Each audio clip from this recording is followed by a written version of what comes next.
Handphone flagship yang harganya terjangkau tuh udah bertebaran di luar sana. Handphone yang punya fitur AI tapi setengah-setengah, belum full set itu juga udah banyak.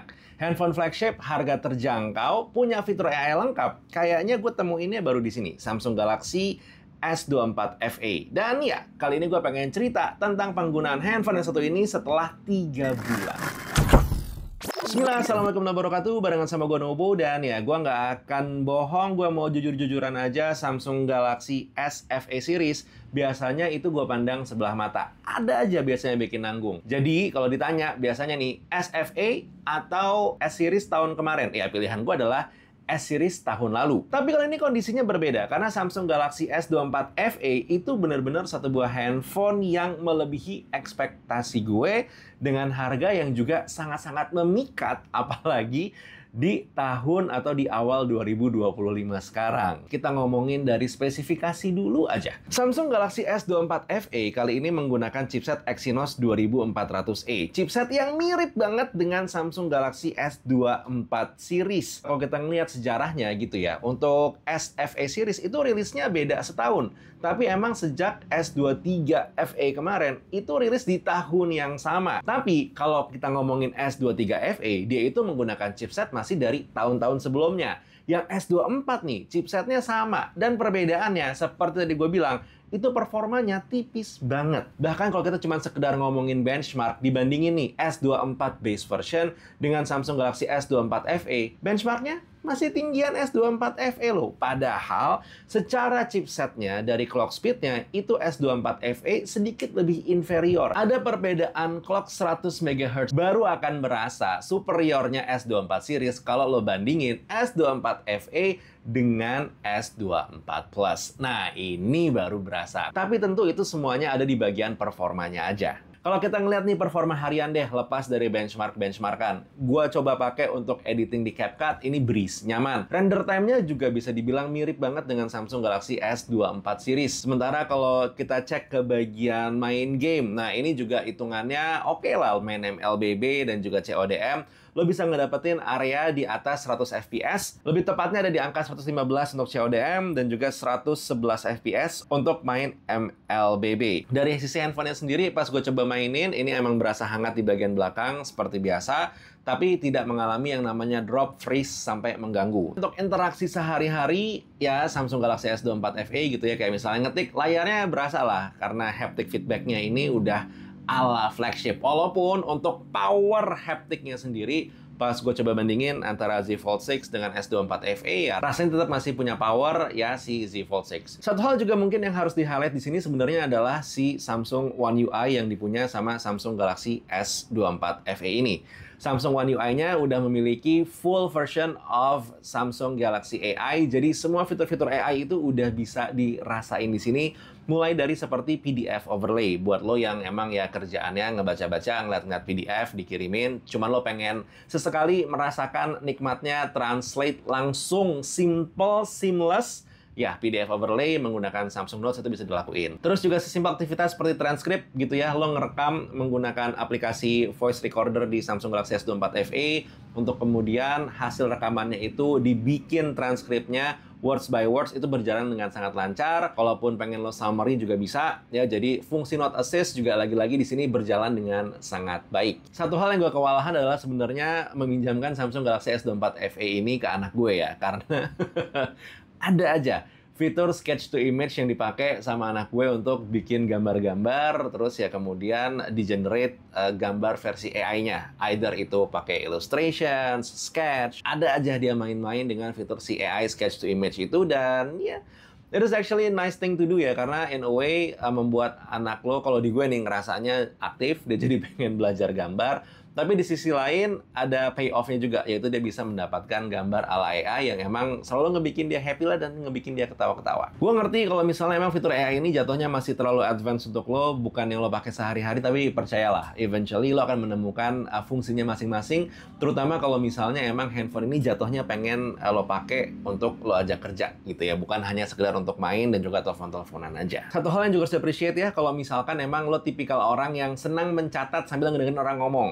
case-nya adalah kalau di gue misalnya lo datang ke satu buah kajian, lo ngedengerin Ustadz ngomong gitu ya. Ada kalanya nih, lo pengen mencatat dan nggak ketinggalan, lo juga pengen misalnya mengquote satu buah hadis atau mungkin satu buah ayat Quran. Nah, ini juga sebenarnya simple banget karena lo bisa menggunakan pop-up Windows gitu ya. Sambil lo buka Samsung Notes, lo bisa ngebuka browser dalam mode pop-up Windows atau split screen, terserah mana yang ngebuat lo nyaman. Ya, gue tinggal cari ayat atau hadis yang dimaksud, terus gue tinggal copy paste. Jadi punya catatan yang langsung rapih. Ini salah satu use case yang menurut gue penting untuk di-highlight setiap kali lo menggunakan Samsung One UI. Nah, tentu yang namanya performa itu lekat juga dengan daya tahan baterai ya. Apa gunanya kalau misalnya lo punya handphone performa kencang tapi dipakai sejam 2 jam handphone udah mati. Nggak enak juga gitu kan. Untungnya Samsung Galaxy S24 FE ini udah punya besaran baterai yang punya peningkatan dibandingkan dengan seri FA sebelumnya dan juga lebih tinggi dibandingkan dengan S24 base model, yaitu 4700 mAh. Catatannya memang charging speed-nya itu ada di 25 watt aja. Gitu ya, gue ngetes selama 1 jam dari baterai awal 8%, itu hanya mengisi daya mentok ke 93% selama 1 jam. Sementara untuk ngisi full dari 8 ke 100%, itu gue memerlukan waktu 1 jam 18 menit. Again, bukan yang paling cepat, tapi ya udahlah, gue nggak apa-apa. Karena performa baterainya bisa dibilang lumayan ya.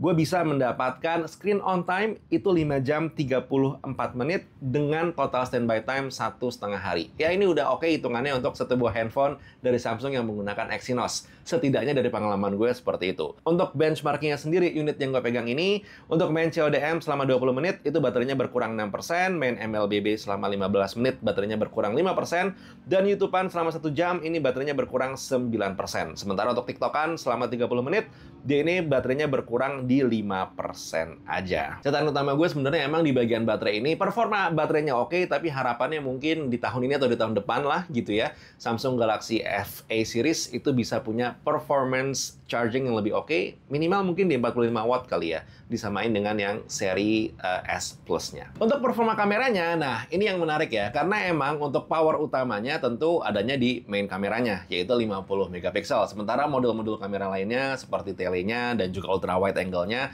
ini kelihatan lah, memang Samsung itu mencoba kompromi di sini karena supaya bisa menekan harga dari si S24 FE. Walaupun emang secara hardware ya, tidak bisa dibandingkan mungkin dengan yang S24 series biasa, kecuali main kameranya, secara performa hariannya tetap masih bisa dibilang handphone ini oke lah, karena kan image processing-nya yang dipunya sama si Exynos 2400E ini juga sama dengan image processing yang ada di Exynos 2400 biasa. Tapi memang kalau gue coba inget-inget lagi dibandingin dengan Z Fold 6 atau S24 series yang kemarin, terasa untuk tuningannya ada sedikit lebih panci di bagian kontras dan juga di bagian saturasi. Kalau ada satu hal yang gue sayangkan dari kamera Samsung Galaxy S24 FE itu adalah di aplikasi kameranya, karena somehow untuk perekaman 60 fps itu hanya bisa di main kamera belakang dan juga di kamera depan aja.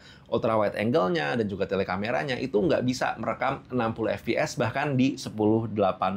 Tapi seperti biasa ya, yang namanya handphone itu kan tidak semuanya pasti menyenangkan. Biasanya ada catatan-catatan yang emang ya mungkin ini jatuhnya bener-bener person per person itu bakal berbeda, tapi gue ceritain aja ya kali ya, beberapa hal yang menurut gue menjadi catatan banget di Samsung Galaxy S24 FE. Yang pertama, kalau untuk gue itu adalah finishing body bagian belakang. Secara desain sih handphone ini nggak ada masalah ya, karena tidak ada key island, rasanya masih mirip dengan menggunakan Samsung Galaxy S24 FE, bahkan juga untuk body sekitaran frame-nya masih menggunakan aluminium armor, jadi masih oke lah. Tapi finishingnya itu loh, dia masih menggunakan tipe glossy, di mana banyak banget handphone yang keluar di tahun 2024 kemarin itu menggunakan tipe finishing matte. Oh ya, catatannya juga untuk perlindungan layar dan juga bodi belakangnya, handphone ini berbeda ya dengan S24 series yang udah menggunakan Corning Gorilla Glass Victus 2, yang ini masih menggunakan generasi sebelumnya yaitu Corning Gorilla Glass Victus Plus. Catatan berikutnya tentu untuk gue, si S24 FE ini hadir di bagian layar ya.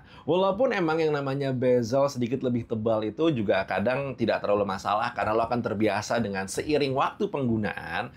Tapi masalahnya Samsung Galaxy S24 FE ini noticeably thicker untuk bezelnya dibandingkan dengan S24 series. Kalau lo yang naik mungkin dari S21 FE atau mungkin S23 FE, lo akan merasakan ada peningkatan ya. Karena emang bezelnya lebih tipis, bahkan dibandingkan dengan S23 FE. Untungnya adalah untuk layarnya dia masih menggunakan panel Dynamic AMOLED 2X, tetap enak dilihat, tetap masih rich, dan yang paling penting Lagi-lagi nih, kalau dibandingin dengan seri A, ya beda rasanya. Yang ini tetap lebih punya kualitas dari sisi warna. Dan udah, catatan gue emang hanya ada dua itu aja, lebih ke bagian fisik. Karena untuk bagian performanya, I really happy dengan penggunaan si Samsung Galaxy S24 FE untuk harian.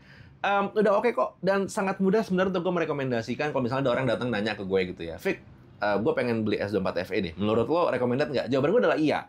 Terlebih di harganya sekarang udah dapat varian 8256, jadi menurut gue this is actually a really good deal. Karena kelasannya emang beneran flagship walaupun masih entry, tapi performa kamera oke, update OS sampai 7 tahun, dan yang paling penting adalah fitur Galaxy AI itu udah bisa bener-bener lo full explore. Dari yang tadinya hanya mendengarkan AI, dan mungkin lo nganggap AI itu masih gimmick, di sini udah enggak.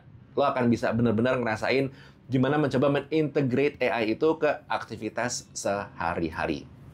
And this is the device. Beneran deh, gampang banget merekomendasikannya kalau emang lo lagi nyari ya. Tanpa mengcompare mungkin nantinya ngelihat ke merek-merek lain. Kalau itu perlu ada video tersendiri. Nah, that was it. That was the video for today. Untuk ngomongin si Samsung Galaxy S24 FE. Pendapat gue seperti itu. Pendapat lo gimana? Boleh tulis di kolom komentar. Kita ketemu di video berikutnya. Buat sekarang Taufik undur diri. Assalamualaikum warahmatullahi wabarakatuh. Bye.